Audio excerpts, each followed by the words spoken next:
federations. As well as that, the amateurs have a chance to win respectable prize money. I'm very, very pleased. I have a great gang of people around me, particularly John Leckie, Joe McCormick, Phil O'Brien, Pat Ryan. And how tough will today's race be? It won't be as tough as the Tour of the Slade last week, but now there's only one big hill in it this year, and that's in the Glenavahar Low, Sleeving Up.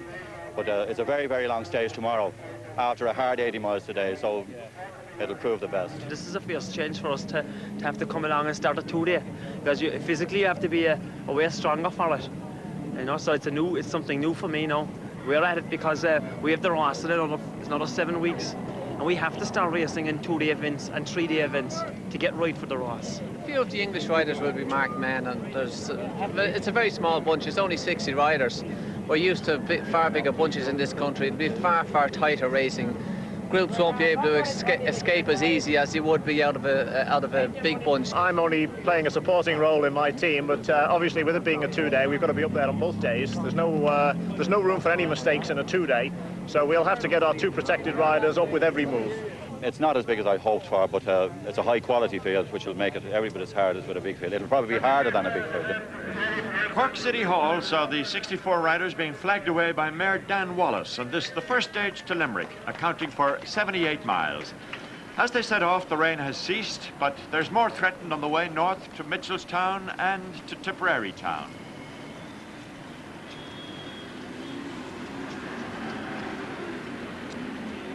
Since most of the field are holding down jobs from Monday to Friday, they travel to Cork on the Saturday morning with the start arranged for 3:30 to accommodate them. Only a few miles out the road, they were testing the texture of each other's strength and determination.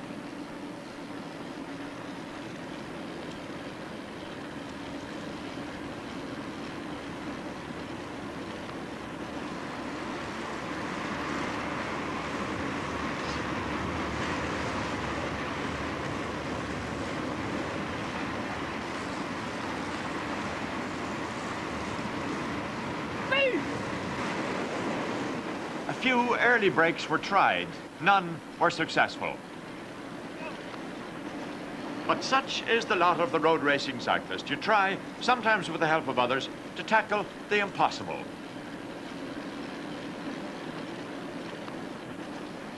The long hours of training pay off. No cyclist will succeed without mileage behind him, refining the muscles, building the strength, fixing the mind.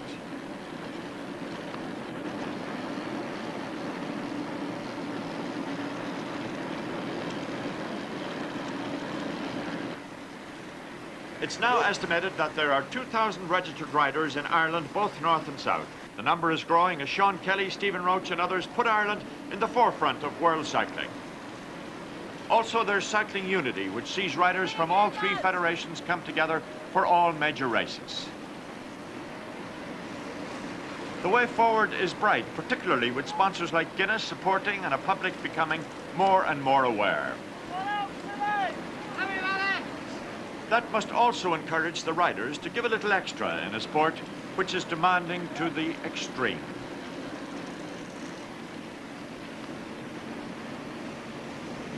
The amateur riders can win prize money. The good ones have also the attraction of competing abroad in an Irish jersey, even the offer of a season or a contract competing in France or continental Europe. No longer is cycling a Cinderella sport. So the hours of pedaling can pay off for the ambitious, while it's fun and challenging for the rider who likes to push himself to the limits, or who has a love affair with the bicycle or simply likes the company. Many find it difficult to hang on to the peloton, the line of riders, not to think of winning.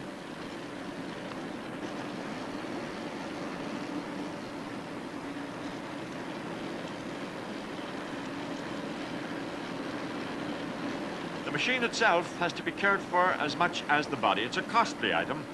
The best can set the rider back as much as £1,000. A reasonable competition machine will cost as much as £600. Here in the Guinness 2-day, all that is forgotten for the moment. The sizing up continues. The race will soon be on, good and proper.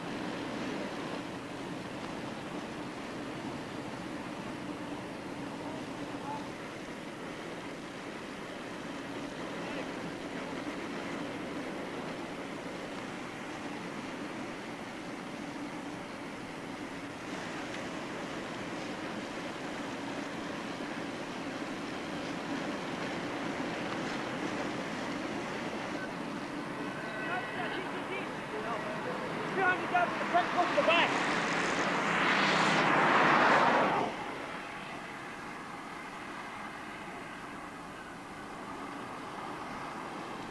And then, near Mitchelstown, a break, led by Scotland's Jamie McGahan, a tough physique rider who enjoys taking a group away from the bunch.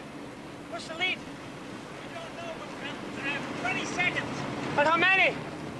3 riders. And what of the bunch? Another 20 seconds behind. Right, thank you. Jamie, how's it going? Fine. Thanks. Jamie, you know the lads along with you?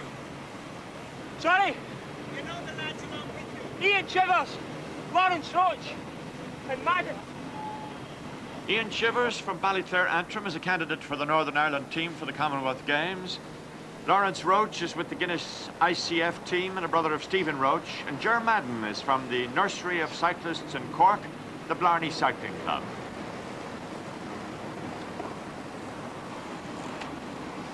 McGahan has the group well marshalled. It's akin to a rugby scrum, with Fitzgerald egging it on. Up, please and please. Come on, lads, up.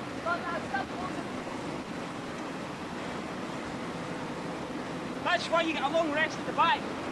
So you can, you know. But now, the dreaded climb is coming nearer. The climb is 14 miles from here. It's very steep now. It's going to be maybe a second category climb. And, it's 1.7 miles long, with a dangerous descent of it. This is what worries me a little bit. Well, there's 3 coming up to them now behind, so, and the main group then is at 3 minutes. But John McQuaid is behind now. I think they'll catch that group of 4. And then you have Jamie McGahan, who seems to be going well. John McQuaid of the Emerald team has 2 others with him as they join McGahan and company at the foot of the 1.7-mile climb to Slievenamuk.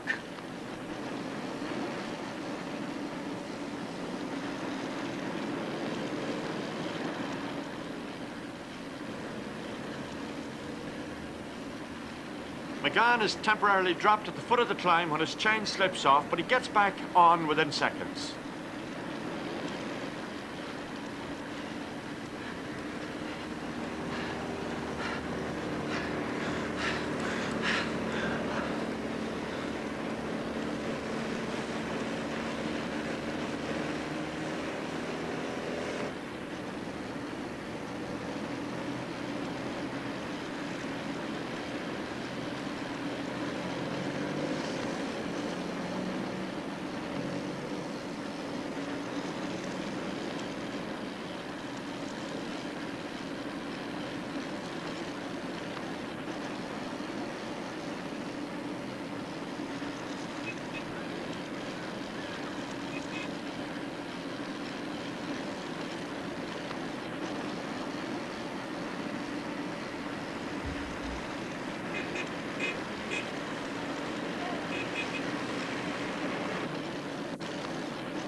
There's a special prize for the first rider to the summit, the King of the Hills Award.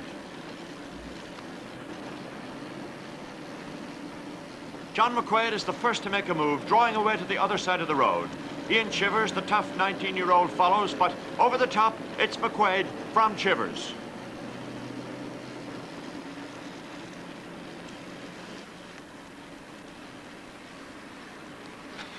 Behind, there's a chasing quartet led by Emerald man Aidan Harrison and Kirby's Andy Wilkinson. The gap is only 20 seconds. It brings a reaction from those following in support cars, such as Pat McQuaid of Sports Plus, a former professional rider himself. Magnificent racing going on here today. From the word go, it's been 25, 30, 35 mile an hour all the way, and it's continuous splitting and coming together. So it's difficult to say at this point in time because the chasers are still very close. There's a group of 4 with Aidan Harrison and one of the Kirby riders coming up here. If they get onto these leaders, they may go away again. They did join just outside of Ula, putting together a hard-working, tight-knit group of 11, which opened a big gap on the bunch, now 3 minutes back.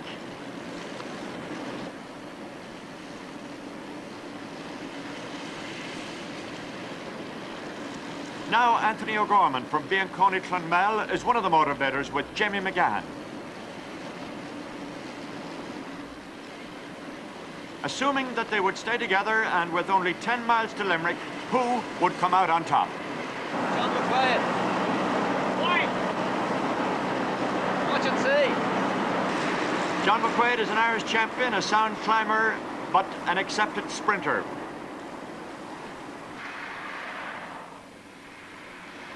But as the group stays tight together, the last few kilometres will decide the stage. Road conditions are getting worse, the wind is assisting them a little, and the bunch is far behind. England's Andy Wilkinson won the Tour of the North at Easter. He's a stylist. Laurence Roche has the Guinness sponsorship to live up to.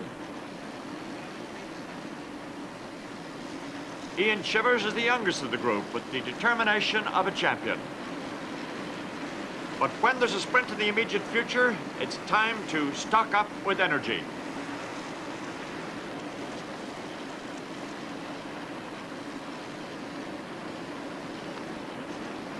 John McQuaid has his own ideas about the finish. Grand group into the finish, probably a sprint finish between this crowd.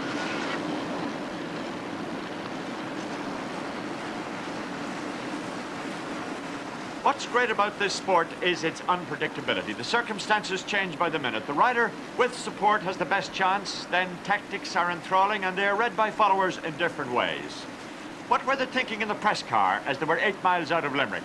Consensus of opinion in the car is McQuaid out on his own. Why is that? Best sprinter. I think O'Gorman is like very nice. I think he's a good chance of winning. He rode very well up to the break here. 1:33. Young Chivers is at the right. The gap behind is about a minute, just over a minute and a quarter to the group. But I mean, the race is now among this 9, or 11. The whole thing is settled down now, so it's going to be between these 11 here for this stage. If I were a betting man, you'd have to put your money on John McQuaid, because he's the best sprinter in the group, and if it stays together, he should win. Also, he's got a teammate in the group. There's only one other group of 2 teammates up there, that's the Northern Ireland club. So it should be between those, because they've got assistants. But the best laid plans oft go astray. The Emerald team is backed by Carlsberg. It's a Guinness race. It's intriguing stuff as they speed towards O'Connell Street, Limerick. The cavalcade follows. Soon the city limits will be in sight and the final chapter of the day will be written. But there's no question of the 11 men breaking ranks. Wilkinson sits in and rests after his fine ride earlier on. And then, less than a mile from the flag, Aidan Harrison of the Emerald team makes a break.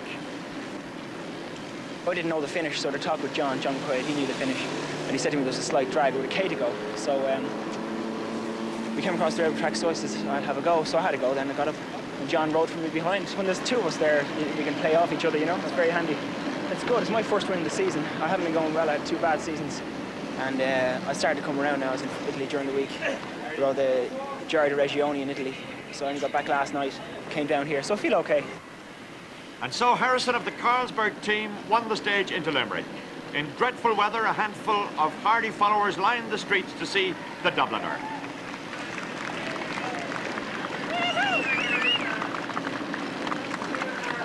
And then the sprint for second goes to John McQuaid with Ger Madden of Blarney coming third. It was terrible hard. It was very rolly earlier on and very fast.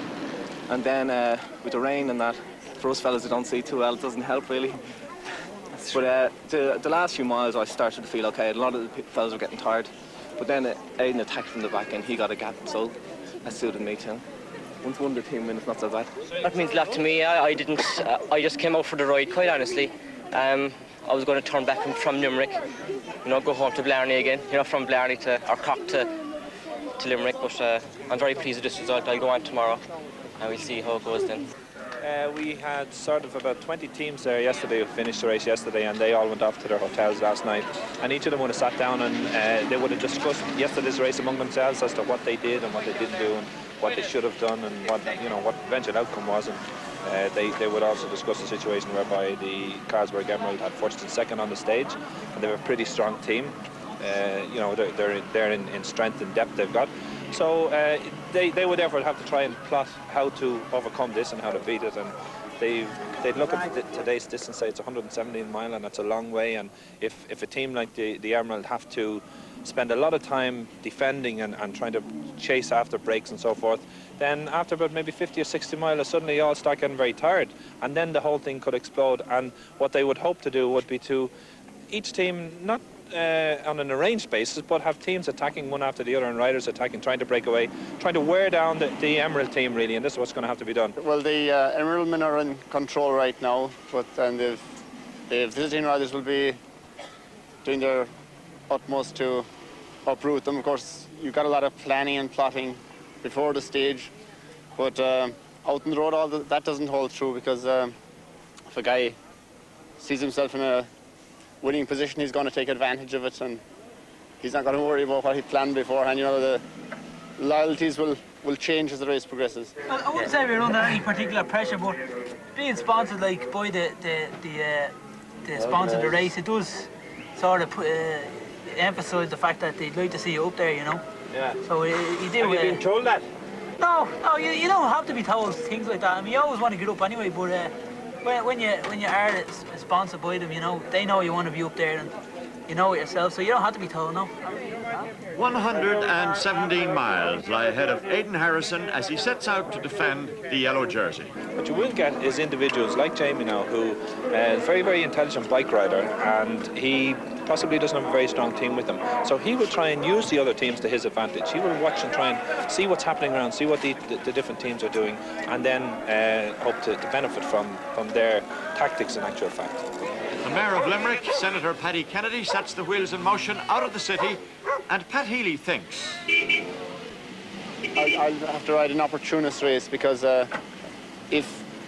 just take for argument's sake, if I had won yesterday, there would be absolutely no chance of I defending the race lead from here to Dublin. You need a team, the Emerald are strong now, they've got 5 or 6 good men, and they have a good chance of defending it, but with any less power than that, you wouldn't have a hope.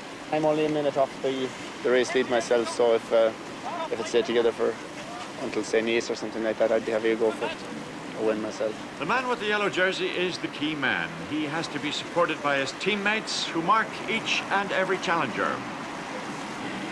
No bottle and no oil. There's no bottle and no oil? Yeah. Oil me legs. Oh. The bottle is for the drink of water and glucose. The oil is to keep tired legs supple, particularly if it's cold or raining. Today promises both. The yellow jersey man leads a group out here. He is most likely to conserve his energy for the closing stages, but if he sees a threatening break, he may of course decide to go for it. Tactics are more often decided on the spur of the moment.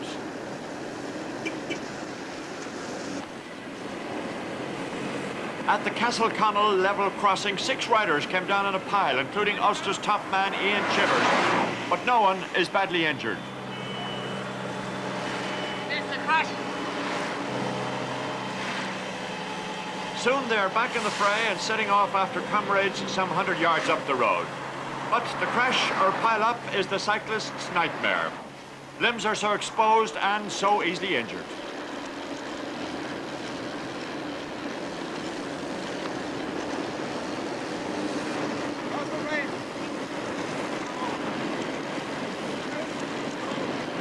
Yesterday when we left Cork, I think for the first 30 or 40 mile it was a tailwind, and they were travelling along about 35-40 mile an hour, and as a result the field split over 5 or 6 minutes. The wind does have a factor, and in actual fact the headwind would be to the benefit of the Carlsberg Emerald team. The giant. Get the bike clean and all. For free. And then, coming into Nina, 3 riders break. Ian Chivers and Joe Barr of the Cyprus Cycling Club of Northern Ireland, and their marker, Emerald Club's Gary Thompson, a former professional and a very experienced rider. It's Thompson's job to sit behind, not to cooperate, and if possible, to pull them back to the bunch. In the meantime, word has gone back the road. The break has pulled out over a minute. The 2 northern riders here really got down to work. Chivers is the danger man because he finished only 8 seconds off the yellow jersey yesterday. Ollie, a minute 25 up. Huh? A minute 25. minute 25. No problem. No danger. Obviously, Oliver McQuaid knows something the leading riders don't. He is prepared to let the bunch saunter along. Ahead, this trio is going further in front. Mile by mile, they pull out the seconds. Can they last the pace? The word suicide is used among the observers following in cars. Behind them, the road is empty. They must rejoice in seeing the 2-minute board indicating the time back to the bunch and their nearest challengers. Ian Chivers is the race leader on the road as they go through Nina.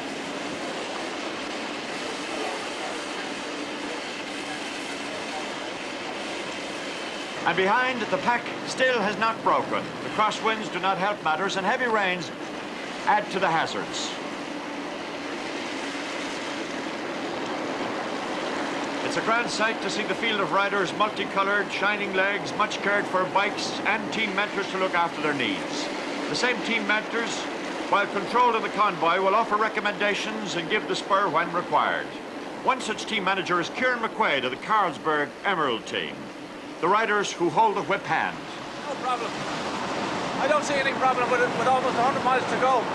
2 young riders up the road, riding very hard with 100 miles to go. There's no problem for Aidan as yet. So they are actually leading at this stage? Oh yes, on the road. There's 100 mile of riding to do yet. What about the wind and the rain, right? It's making conditions a little difficult for the riders. They're using all the road, which is going to make problems for the commissar.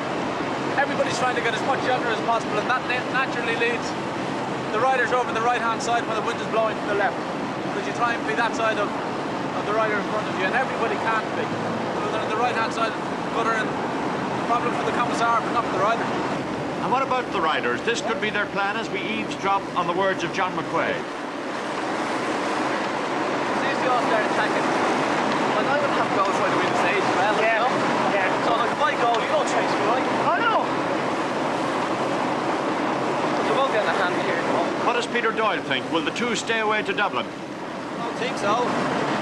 Why? There's only 2 there. You can imagine the Carlsberg guys back there are doing a fair share of work. How do you feel?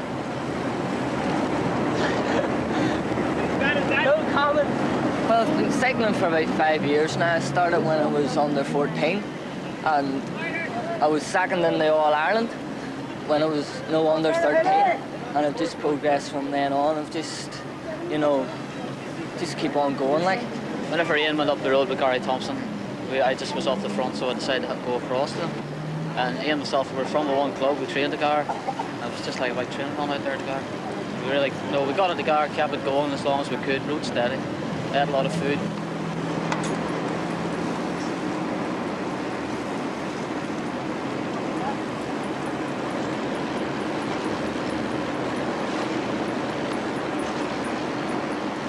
And then came the first setback for the Ulsterman Joe Barr. He has to stop for a roadside service.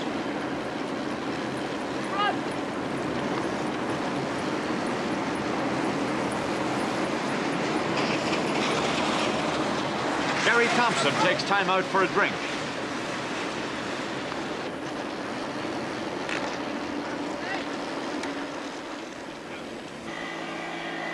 And back the road, the pack is still certain that the leaders will blow up and come back to them.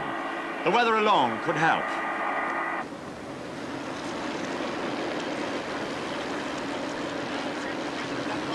Huh? No, that's broken spoke. The 2 riders, the 2 MSCF riders, I think have blown the bits up there. There's still 80 mile of racing left, and it's too long for the effort they're going to have to put in. It's coming down, the gap's not getting very big, so I think they'll be caught, and then the race will start proper. The conditions for the riders are terrible, really. They're out there, and the rain is just pouring down on them. It's soaking into the skin, the muscles will be tightening up, and it brings on more fatigue, or brings fatigue on earlier.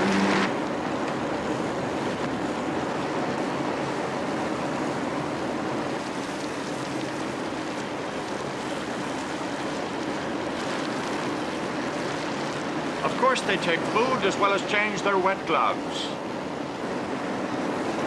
Yes, they've been eating all day long, in actual fact. because they've been 5 or 6 hours now nearly on the bike, and they've had to charge up on food. And they will continue eating up until about 6 or 7 miles to go, and then that finishes them. What of Gary Thompson's position? He's doing no work. A stage win? Something like that. You know, he's doing the money. What sort of money did you get? Hey? What sort of money did you get? Got 150. And about 100 in bonuses. Nice day's work.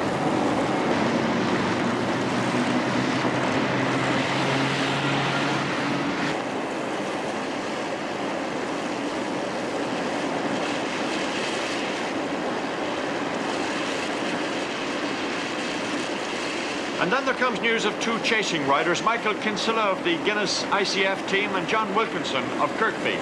This could be the move of the day.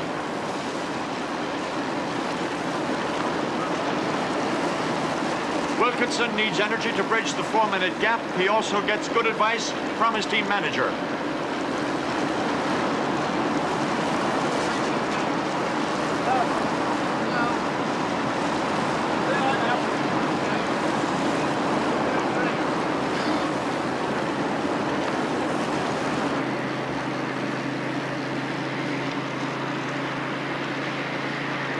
By Castletown, Wilkinson, the worker, has the leaders in his sights. So if he can jump across to them, it will be the performance of the race. And still, the rain pours down.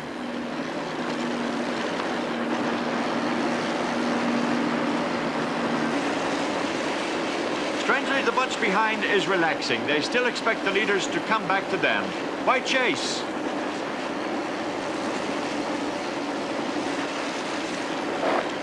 Up ahead, Wilkinson and Kinsella join the leading trio.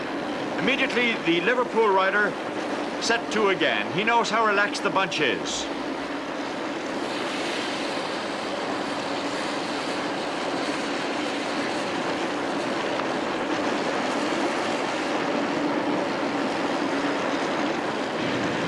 The question must now be asked as they go through County Laois, when will the biggest move of all occur?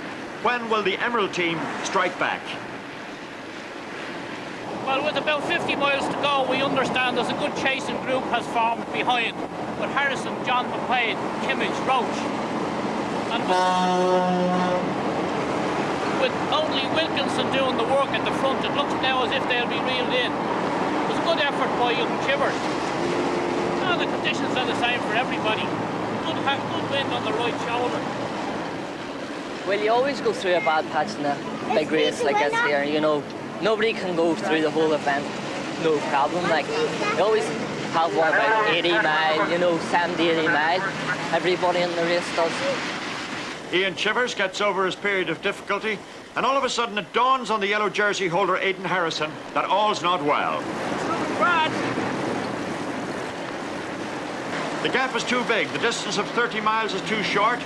Who got it wrong? Has to be said that the Emerald team made a very great tactical error today, because it wasn't too bad when the two Northerners were away with Thompson, but when Wilkinson got up to that group, he was proved very, very strong, and he's been the strong man in the group. So they should have controlled him better, and they're paying dearly now for that mistake. It's going to be between Wilkinson and Chivers. Whichever of those finishes in front of the other, wins the race overall. And Gary Thompson, he's still thinking of a stage win, but soon after this he punctures and loses contact with the leaders. Bike racing is energy sapping. Chocolate, sweets and fruit are the riders' fancy. They provide the energy. But what sort of day has it been? It's some great racing. It's been a very hard day, and certainly the group behind, when they let that break go away, they then got their act together and did a lot of very good racing. But this guy Wilkinson has proved too strong, and he has told this break away. Chivers also has ridden very, very well, and I wouldn't really say now between the two of them who's going to win the final sprint. John Wilkinson is a rider with much promise. Very, very, very stylish, very powerful, and very strong. But I don't know what his sprinting ability is. Chivers is a fair sprint, a fair gallop, and they both know that whichever finishes in front wins the race. It's an interesting situation now, isn't it? Between these four. So the overall is between Wilkinson and Chivers. Whoever crosses the line first is the overall winner. None none of them are accepted sprinters in the true sense. I'd still favour Wilkinson, unfortunately. But who is young Ian Chivers? What is his background? Well, he's my son, for a start. Yeah, he's and he's from Ballyclare, in the north. Yes, well, him and the other boys are about equal, you know, on strength. He's been doing all the work all day, like. And he's done very well. The rate's steady. Make sure you eat enough food. Drink plenty of drink. Don't get too excited. So into Dublin comes the charge. Ian Chivers is the man of the moment. He leads in Michael Kinsella of the Guinness team after a tough day's riding.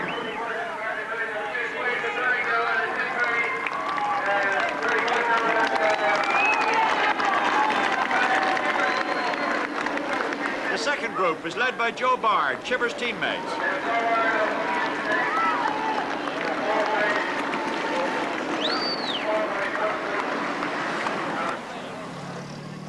While the yellow jersey man comes in the third group, a position good enough to give him third overall behind Chivers and Wilkinson. So Ian Chivers takes his first major yellow jersey. Will it be good?